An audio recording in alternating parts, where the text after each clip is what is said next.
सांगली आणि कोल्हापूर पश्चिम महाराष्ट्रातील सधन पट्टा पुरेसं पाणी आणि निसर्गाची योग्य साथ, त्यामुळे जिल्ह्यातील शेतीही चांगली। पण आता सांगली आणि कोल्हापूर जिल्ह्यांना बुडवणारा निर्णय कर्नाटक सरकारने घेतला। कर्नाटक सरकारने कोणत्याही परिस्थितीत अलमट्टी धरणाची उंची वाढवली जाईल असं म्हटलंय आणि प्रसंगी केंद्र सरकारवर दबाव टाकू अशी भूमिका कर्नाटकचे उपमुख्यमंत्री डी.के. शिवकुमार यांनी घेतलेली आहे। मात्र अलमट्टी धरणाची उंची वाढल्यास सांगली आणि कोल्हापूर जिल्ह्यांना महापुराचा धोका अधिक वाढून दोन्ही जिल्हे जलमय होण्याची भीती व्यक्त केली जाते। अलमट्टी धरणाची उंची वाढवली तर धरणाच्या बॅकवॉटरमुळे सांगली आणि कोल्हापूर जिल्ह्यांना पुराचा धोका आहे। 2005 पासून 2024 पर्यंत आलेल्या महापुराने सांगली आणि कोल्हापूर नदीकाठ हा अक्षरशः उद्ध्वस्त झाला। आता अलमट्टी धरण 5 मीटरने वाढवलं तर दोन्ही जिल्हे जलमय होतील। शिवाय मोठ्या प्रमाणात वित्त हानीच नव्हे तर जीवितहानी होण्याची भीती व्यक्त केली जाते। मी घरं आणि दुकानं सुद्धा बंद करू, वेळ पडली तर आम्ही सगळे रस्त्यावर येऊ, हा विषय या चर्चेमध्ये आला।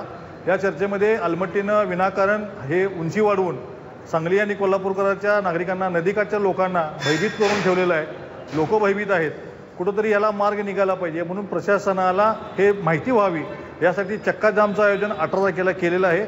अलमट्टी धरणाच्या बॅकवॉटरमुळेच सांगली कोल्हापूर जिल्ह्यात पूर येतो, हे परिपूर्णच आहे अगदी, त्यामुळेच पूर येतो असा अहवाल केंद्रीय जल आयोगाने अभ्यास केलेला आहे। त्यामध्ये सुद्धा नमूद केलेलं आहे जर सांगली कोल्हापुरात पूर येऊ नये तर अलमट्टी धरणानं परिपूर्ण देखभालीनुसार पाणी सोडलं, वेळोवेळी पाणी सोडलं तर पूर येत नाही। आत्ता 224 पर्यंत त्यांनी जर पाणी साठवलं तर त्यांच्या आडमाटपणामुळे महाराष्ट्र शासनाला परिपूर्ण धोकाच होणार, सांगली कोल्हापुरात मोठा पूर येणार। तर अलमट्टी धरणाबाबतची माहिती जाणून घेऊयात ग्राफिक्सच्या माध्यमातून।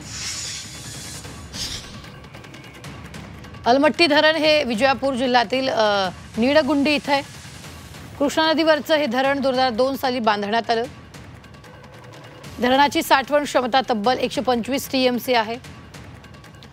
कर्नाटक पॉवर कॉर्पोरेशनकडून वीज निर्मिती केली जाते।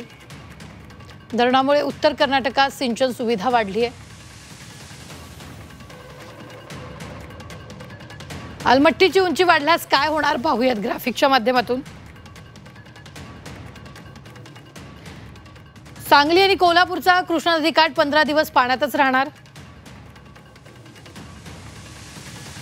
कोल्हापूर जिल्ह्यातल्या प्रयागराज चिखलीपर्यंत पंचगंगेचा फुगवटा, सांगलीच्या भिलवडीपर्यंत अलमट्टीचं बॅकवॉटर पोहोचणार, ते किमान 15 दिवस राहील। अधिक काळ पाणी साचून नदीकाठची शेती पूर्णतः उद्ध्वस्त होऊन नापीक होण्याची भीती आहे। नदीकाठचं पशुधनही धोक्यात येण्याची भीती आहे।